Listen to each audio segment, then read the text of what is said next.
Ah, tu foste andar na Operação Fernando? Aham. Ah, Luana, olá, que bom conhecer. Luana quê? Como é que é o teu apelido? Sá. Boa. Mais Olha, alto, ele não ouviu. qual é que é a tua disciplina preferida na escola? Educação física. Ah, por isso é que foste andar. Olha, e qual é que é o teu desporto preferido em educação física? Futebol, basquete, vôlei, ténis? O que é que gostas mais? Correr, Fazer ginástica. ginástica, boa. Que bom. Vocês têm pavilhão aí na escola? Sim. Duas. 2 vezes? Sim. Em que dias da semana é que é? Segunda e quarta. Segunda e quarta. E tem que trazer o equipamento de casa? Sim. Os pais dos meninos que estão no Campo de Esperança estão com eles. Olha, isso é uma pergunta muito boa. Sabes porquê? Porque ainda hoje estive a falar com eles sobre isso. Vamos por partes. O Campo de Esperança começou há 2 anos. Estes meninos viveram o terremoto, a aldeia deles ficou totalmente destruída e eles foram todos de helicóptero evacuados desde as montanhas até Katmandu. Correto? Sim. Vocês conhecem esta história do livro, da peça de teatro que fizeram, certo? Sim. E foi quando nós os encontramos e quando nós os começámos a ajudar. Nesta altura, os meninos estavam com os pais, com os irmãos, com os tios, com os avós, estavam com toda a família. Durante estes últimos 2 anos, quase 2 anos, porque o Campo de Esperança começou a 16 de maio, por isso é mais ou menos 1 ano e 10 meses, ok, Luana? Sim. Os meninos viveram sempre com os pais e com os avós, mas como tu deves imaginar, os pais têm que voltar ao seu trabalho, os avós têm que voltar à vila, eles têm que ganhar uma fonte de rendimento. Por outro lado, os meninos têm de continuar na escola, aqui em Katmandu. Então que este novo Campo de Esperança que nós temos agora, que é uma casa de bambu, onde os meninos dormem 8 ou 9 por cada quarto, neste momento estão cerca de 80 crianças lá no campo e estão apenas 5 ou 6 pais. Ou seja, a resposta à tua pergunta é que não estão os pais todos. E isto é uma questão que eu estive a falar com eles hoje, se eles sentiam a falta dos pais, percebes, Luana? Sim. Porque de facto é bom nós termos os pais a cozinhar para nós, é bom nós termos os pais quando nos aconchegam o cobertor à noite, não é? Os teus pais fazem isso, certeza absoluta, ajudam-te a lavar os dentes e quando é que tens de fazer os trabalhos de casa, mas estes meninos são muito corajosos e sabes o que é que eles me disseram? Que têm muitas saudades e que alguns até me disseram que às vezes até choram e tudo, portanto foi um bocadinho triste ouvir, mas que eles sabem que os pais estão a trabalhar por eles, eles sabem que os pais que estão a fazer uma coisa boa, os pais vêm visitar de vez em quando, entretanto, e que por um lado eles estão muito contentes por estar com os amigos todos lá no campo, porque eles dormem todos juntos, fazem os trabalhos de casa juntos. Portanto, imagina a tua turma, Luana, o que é que era tu viveres sempre com os teus amigos todos. E claro que tem o lado negativo, sabes qual é que é? É que são os meninos que têm que lavar a sua roupa à mão. E muitas vezes eu chego ao Campo de Esperança e estão os meninos com uma barra de sabão a esfregar a roupa no chão. Até rimou. Estão os meninos com uma barra de sabão a esfregar a roupa no chão.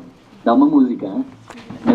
Mas são meninos muito corajosos, estão ali com água fria a limpar os seus fatos de treino, as saias, os uniformes da escola e depois, sempre que comem, são eles que têm que lavar os pratos, os copos, os talheres, etc.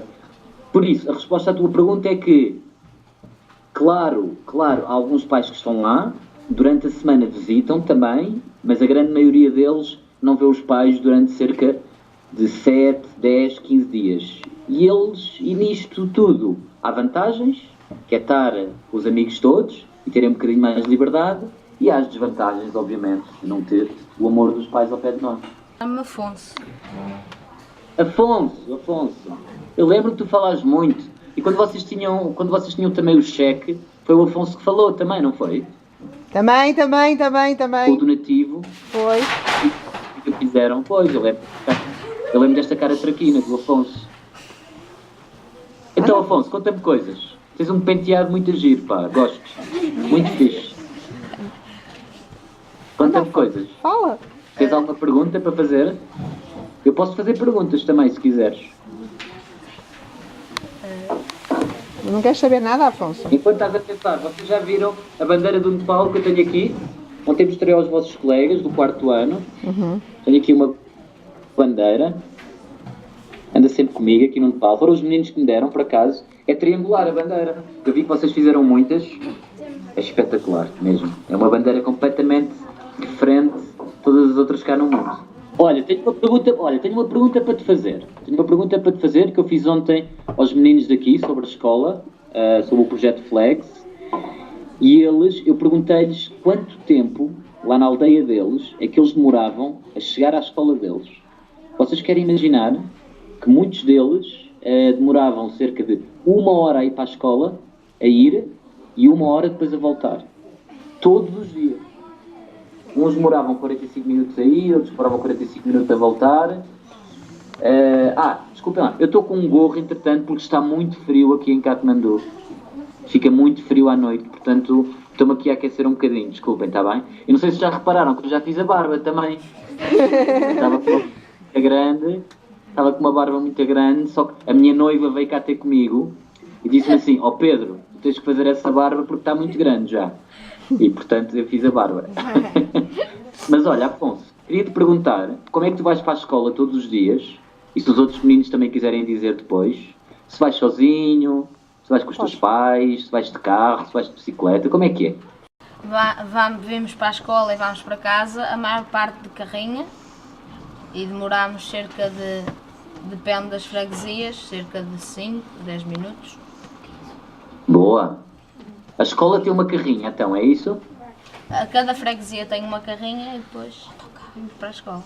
Que sorte! Então vocês encontram-se todos de manhã, ficam à espera da carrinha, à beira da estrada, a carrinha vem, vocês apanham. Que giro, pá! E tu és o primeiro a ser apanhado, és o último, estás no meio? Na minha carrinha sou o último. És o último a ser apanhado? Então tens o pior lugar da carrinha sempre, não?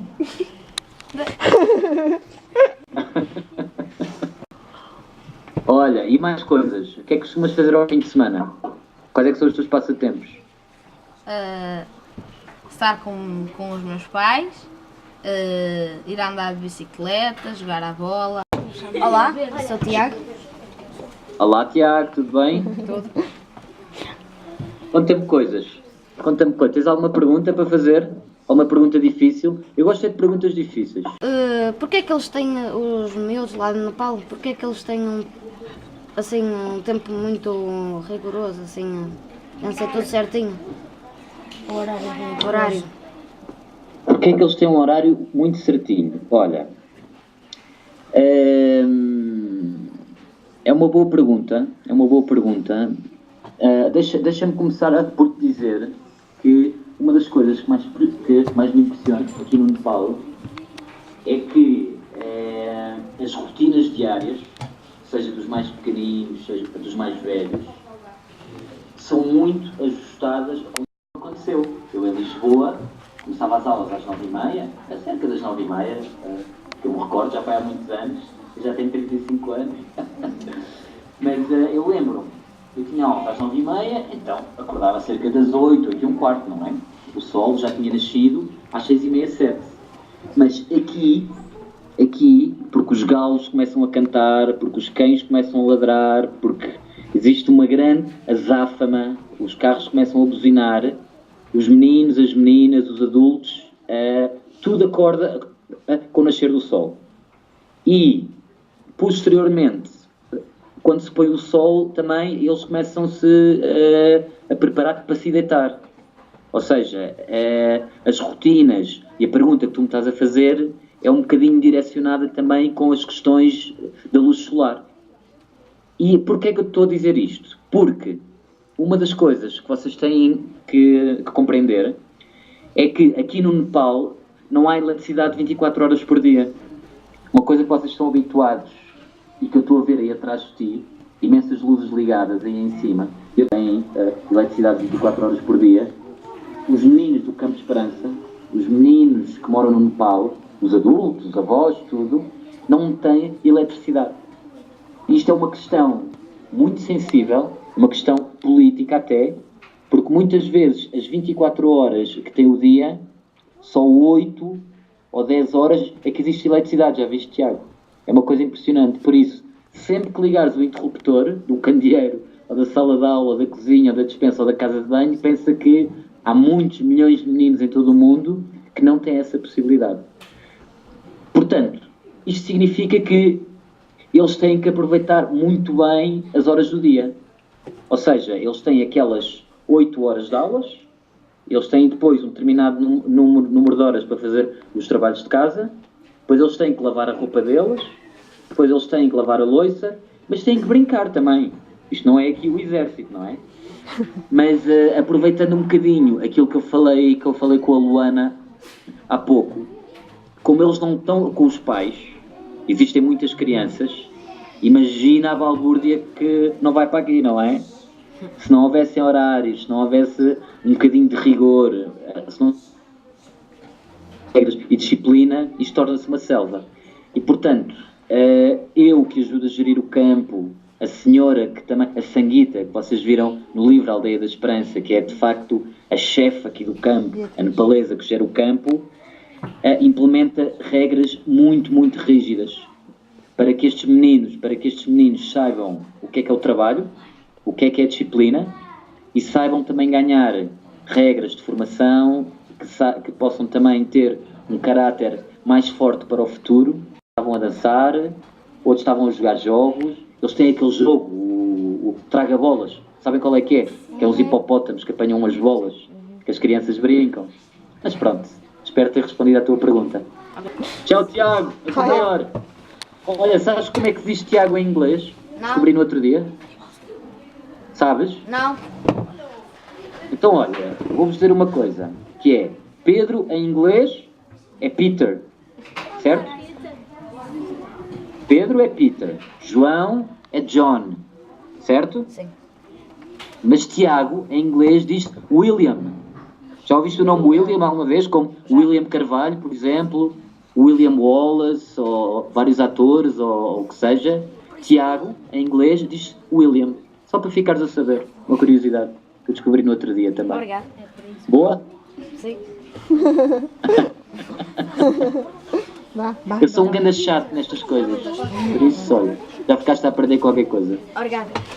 Olá, Olá! Como é que te chamas? Pedro.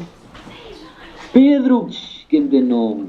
Os vossos pais são os maiores. Os vossos pais são os maiores e escolhem bons nomes. Conta-me coisas, Pedro. Tinha uma pergunta para si. Porquê que as vacas aí são sagradas? Epá! Isso é uma boa pergunta. Então é assim, a vaca é o animal que é o símbolo da Índia e é o símbolo do Nepal também. Porquê? Porque a vaca é um animal sagrado. A vaca é o animal que representa a religião hindu. A religião cristã, que é a religião predominante no mundo ocidental, na América do Sul, América do Norte, Europa, muitas zonas da África também. Chegamos à Ásia, temos uma grande influência budista. Sabes quem é que era o Buda? O budismo, já ouviste falar? Da religião budista? Já ouvi falar. Pronto, o Buda, que está sempre assim, em meditação e tal, tem princípios muito interessantes que vêm do Tibete, entretanto, que é a religião predominante na Tailândia, na China, Vietnã, Myanmar, etc. E depois tens aqui 2 países que têm esta religião, que é o hinduísmo. O hinduísmo, que tem muitos símbolos muito, muito malucos, na minha opinião. Pessoas assim, caras com línguas de fora, assim, umas coisas cheias de cores e macacos e pessoas de cara azul. E depois tem a vaca. A vaca é o animal sagrado para eles e eles não podem maltratar as vacas. As vacas, se for preciso, dormem em casa deles. Mas para te ser sincero, eu não sei qual é que é a origem disto.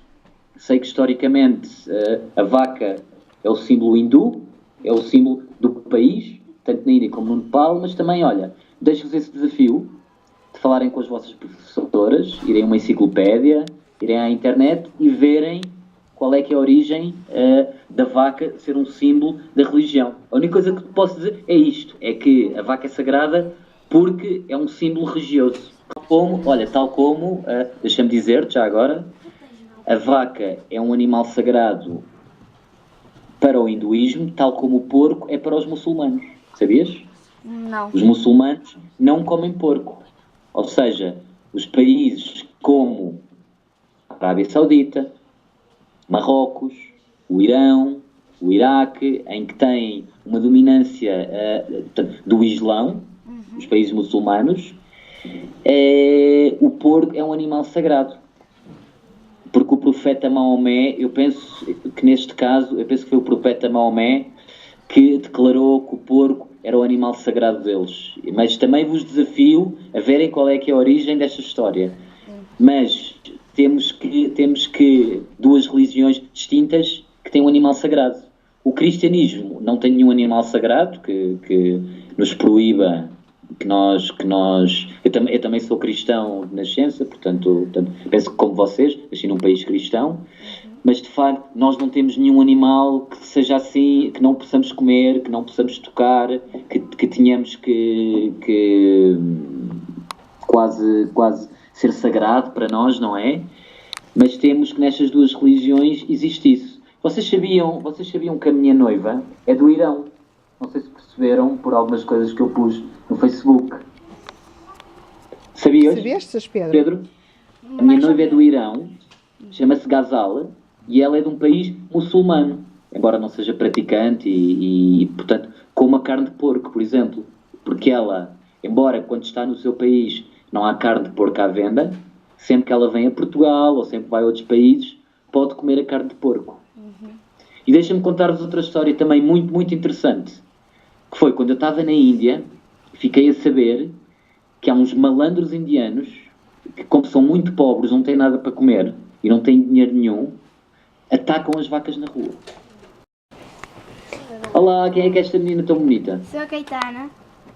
Olá, Caetana. Tens alguma pergunta para me fazer? Mais vale ser você a perguntar.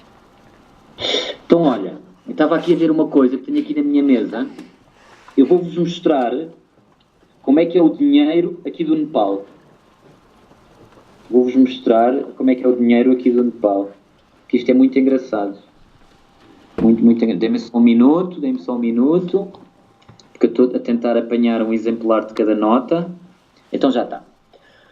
Para começar, não há moedas no Nepal. Não há moedas. É maravilhoso. Ninguém tem os bolsos a fazer aquele som de moedas.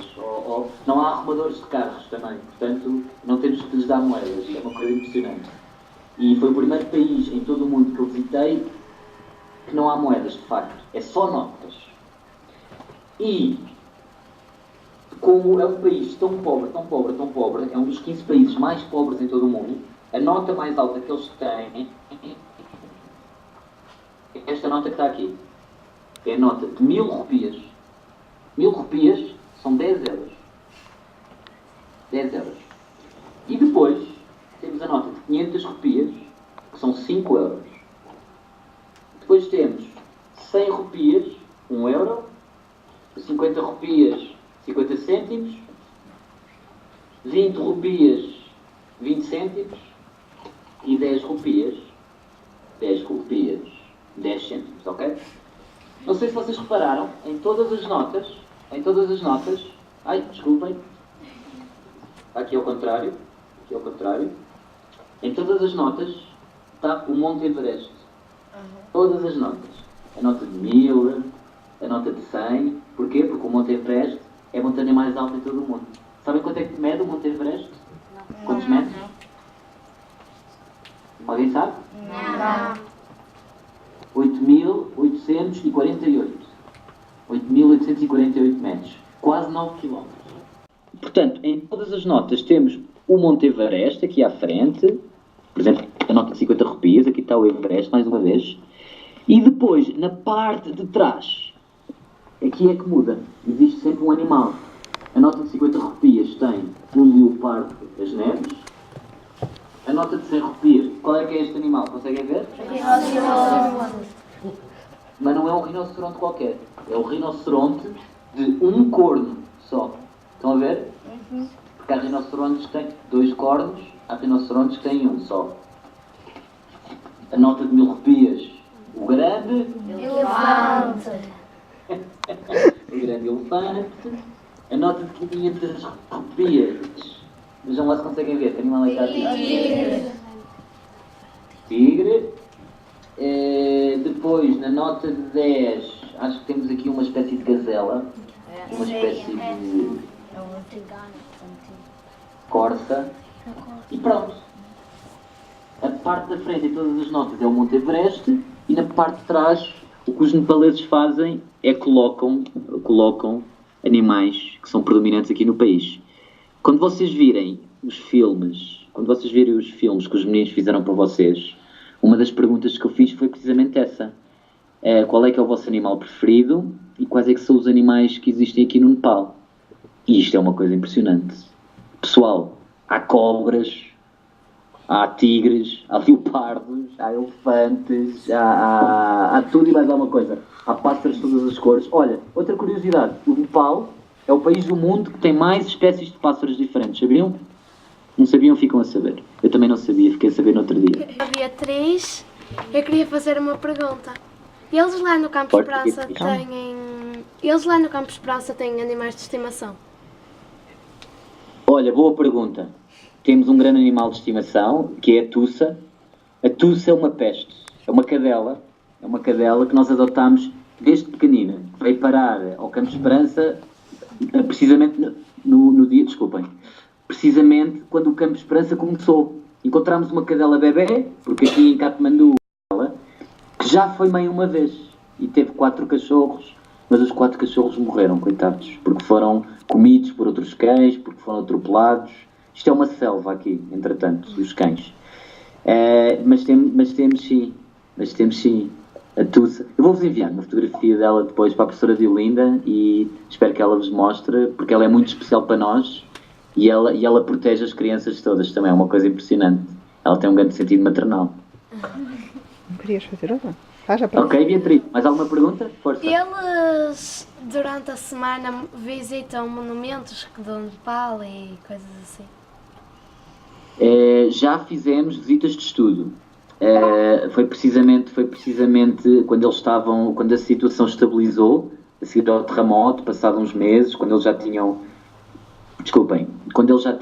a comida, quando já estavam inscritos na escola, quando já tinham roupa, etc., começámos a pensar precisamente na ocupação dos tempos livres deles. E para além do futebol, para além de aulas de inglês, para além de termos arranjado umas guitarras para o campo, alguns livros, uma das coisas que fizemos foi visitas de estudo. Eu penso que vocês também tenham visitas de estudo, certo? A museus e monumentos, ir a Lisboa, aeroporto, etc. E então que já por 4 ou 5 vezes que já os levámos a ver as praças centrais aqui de Katmandu, os palácios, os templos. Eles adoram. Eu lembro-me perfeitamente, quando era miúdo, fazia visitas de estudo, levava o meu lanche, levava os meus chumos e as minhas chantes que a minha mãe fazia e nós fazemos exatamente o mesmo por eles. Eles ficam muito entusiasmados.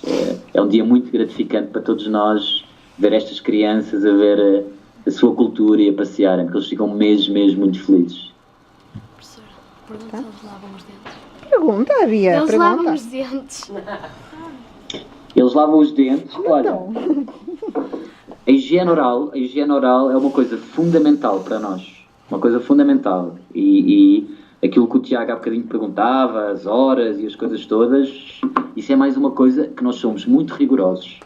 A higiene pessoal e, neste caso, a higiene oral, já houve vários workshops para os ensinar a lavar os dentes, porque quando eles chegaram aqui não tinham esse hábito. A tua pergunta é excelente nesse sentido.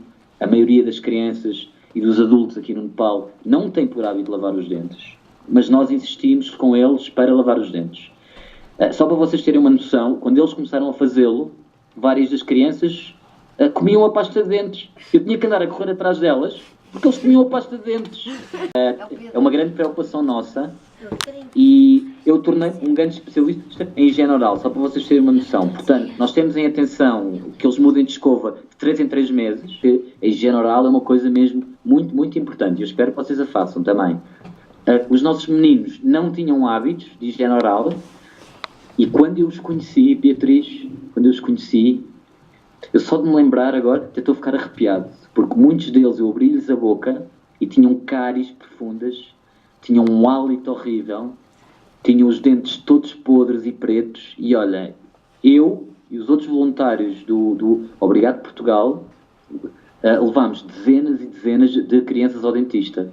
Imaginem as crianças a chorar na cadeira e com as brocas e tudo, mas graças a Deus e felizmente, passados 2 anos, estes meninos têm os dentes impecáveis. Claro que muitos deles estão com a dentição de leite, ainda têm os dentes a cair e são desdentados, como vocês eram há uns anos e como eu também já fui, mas a higiene oral é uma coisa muito importante, que nós nos preocupamos muito, não só a troca de escovas, não só ver se eles lavaram os dentes, às vezes, à noite, eu vou-lhes cheirar a boca, como os vossos pais fazem, às vezes, penso eu ainda. Isto foi quando eu saí do campo ontem. Conhece esta menina? Simran. É a Simran e a Mingmar. Ontem, quando eu saí do campo, vieram-se despedir de mim à porta e estavam a lavar os dentes. Por isso, a resposta à tua pergunta é sim, os meninos do Campo Esperança lavam os dentes e têm uma boa higiene oral. Gonçalo, olha, bora falar de futebol. Sabes que eu sei tudo sobre futebol? Tudo. E sabes que eu sou o treinador de futebol dos miúdos aqui do Campo Esperança. Eles adoram futebol. Adoram. Eles e elas. E eu trago equipamentos para eles todos com o nome e com o número. Ensino estáticas. Eles adoram futebol, pá. Adoram. É uma coisa muito, muito importante. O desporto. Afonso também? Sim. Afonso II. Eu jogo futebol. Qual é a tua posição? É bem. Eu sou guarda-redes. É pá, os guarda-redes são muito importantes na equipa, hein? Já viste o Ederson do Benfica, o Rui Patrício no Sporting, o Casilhas no Porto, são muito bons guarda-redes, hein? É muito importante uma boa equipa ter sempre uma parede lá atrás. No Nepal eles usam chuteiras como aqui que nós usamos. Olha, quando eu comecei a dar treinos de futebol aqui, jogava tudo descalço, tudo. E aos poucos e poucos, seja através de algumas doações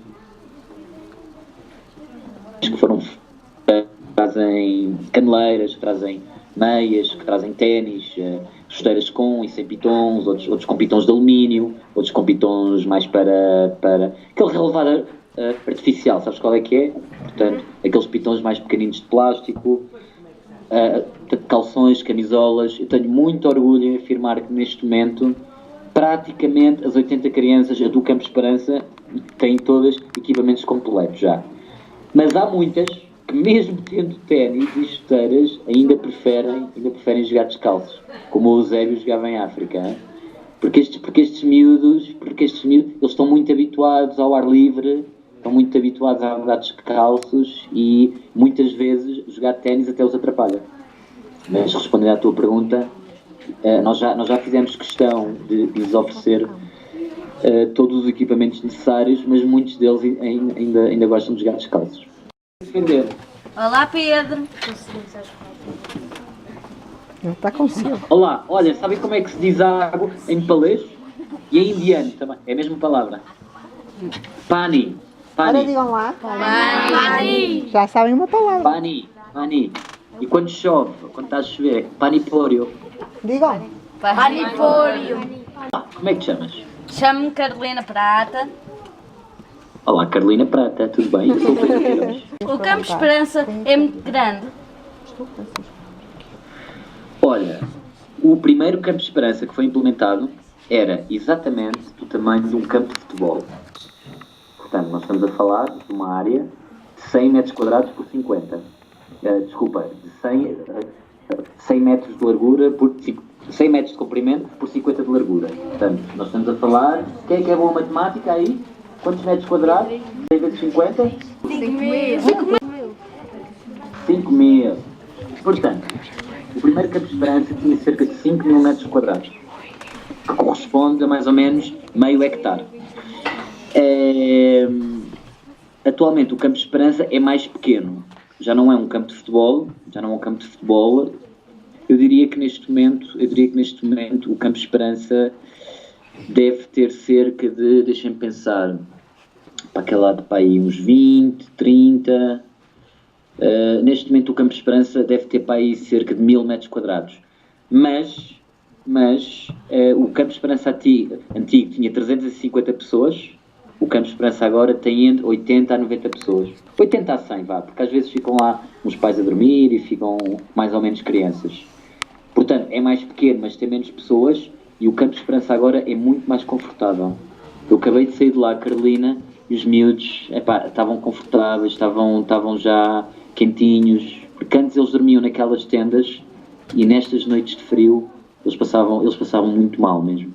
Eles passavam muito mal, mas eles são muito duros, eles são muito resistentes, eles já estavam habituados e eles têm toda a minha admiração. Eu tenho muito orgulho deles mesmo, porque eles souberam resistir, e sempre que eu chegava lá de manhã ao campo, à noite, eles podiam passar frio, podiam não ter toda a comida que queriam, podiam não ter doces, etc., mas estavam sempre a sorrir, sempre com um sorriso na cara, e estes miúdos para mim já são como filhos. Ainda agora fui ao quarto dos mais pequeninos e estavam 8 ou 9 a adormecer, fui dar beijinhos a todos na testa, e de facto eles são crianças fantásticas. Olá Pedro, eu sou o Francisco. Olá Francisco, pá! Porquê é que ficaste aí a ajudá-los? Olha, porque é que fiquei aqui a ajudar? Isso leva-me a outros tempos, leva-me a outras recordações, traz muitas emoções à memória também. Quando foi o terremoto, foi uma grande adrenalina, sentimos muito medo, também ao mesmo tempo, vimos muita tragédia, pessoas mortas no chão, vimos muitas pessoas a passar fome, vimos muitas pessoas a chorar que tinham perdido os familiares, os amigos, vimos muitas crianças perdidas no meio da rua, e claro que a nossa primeira reação foi proteger-nos a nós próprios, porque é o instinto de sobrevivência. Foi uma situação que eu nunca tinha passado, uma catástrofe natural, nunca tinha visto a morte tão perto, digamos assim, e de facto o nosso primeiro instinto é sobreviver. Com o meu pai, com a minha mãe, e eles conseguiram marcar um bilhete de volta para Portugal. E nós estávamos no dia 26 ou 27 de abril, e nós tínhamos um bilhete de volta para sair do Nepal no dia 1 de maio. Ou seja, nós tínhamos que ficar 4 a 5 dias à espera ali no Nepal. Enquanto nós estávamos à espera, a situação era de caos total, como deves imaginar. O aeroporto à pinha, não havia eletricidade, havia muitos incêndios pela cidade, falta de água, falta de comida, etc. E foi quando nós demos alguns passeios pela cidade que vimos a tragédia que se estava a acumular. As tais pessoas famintas, as pessoas com sede, uma situação de caos total, Francisco. Eu nunca tinha visto nada assim. E espero não voltar a ver. E isto é uma situação que é recorrente, é uma situação que acontece, seja no Nepal, seja no Japão, seja nos Estados Unidos, porque ainda agora na Itália também houve os sismos, e de facto, quando as casas caem, ou quando as lojas fecham, ou quando há incêndios, não é por o país ser mais rico ou ser mais pobre que vai mudar a situação. Nós somos todos humanos e o caos é exatamente o mesmo. Quando nós começámos a ver as pessoas todas na rua, amontoadas, nós próprios nas primeiras noites dormimos na rua, porque não tínhamos sítio para ficar, e tínhamos medo de ir para dentro de casa, porque sempre que há um terremoto, depois existem as réplicas. Vocês já ouviram falar disso? As réplicas? Porque existe um grande sismo e depois existem pequenos abalos nas horas posteriores. E quando nós começámos a ver toda esta tragédia, decidimos começar a ajudar. Encontramos uma ou duas lojas abertas, e foi quando nós fomos comprar 400 bananas e 50 kg de arroz. Esta foi a nossa primeira compra. E decidimos, olha, já que vamos ficar aqui mais uns dias, vamos ajudar estas pessoas. E depois, quando chegou o dia da partida, que foi o dia 1 de maio de 2015, nós já não conseguimos virar as costas às pessoas. Porque as crianças, como tu, Francisco, e como os teus amigos que estão aí ao teu lado, as crianças chegavam ao pé de nós quando nós lhes dávamos a comida e a pergunta que nos faziam era: vocês voltam amanhã? E esta era uma pergunta que nos marcava muito, porque este compromisso, o fazer voluntariado muitas vezes, o trabalho social, as boas ações, eu acho muito importante, de facto, fazermos as boas ações de forma isolada. Ou seja, nós podemos ajudar uma velhinha a atravessar a rua, podemos ajudar um amigo, mas para mim o verdadeiro trabalho humanitário, o verdadeiro voluntariado, é aquele que nós podemos fazer com alguma sustentabilidade, ou seja, com alguma repetição durante o tempo.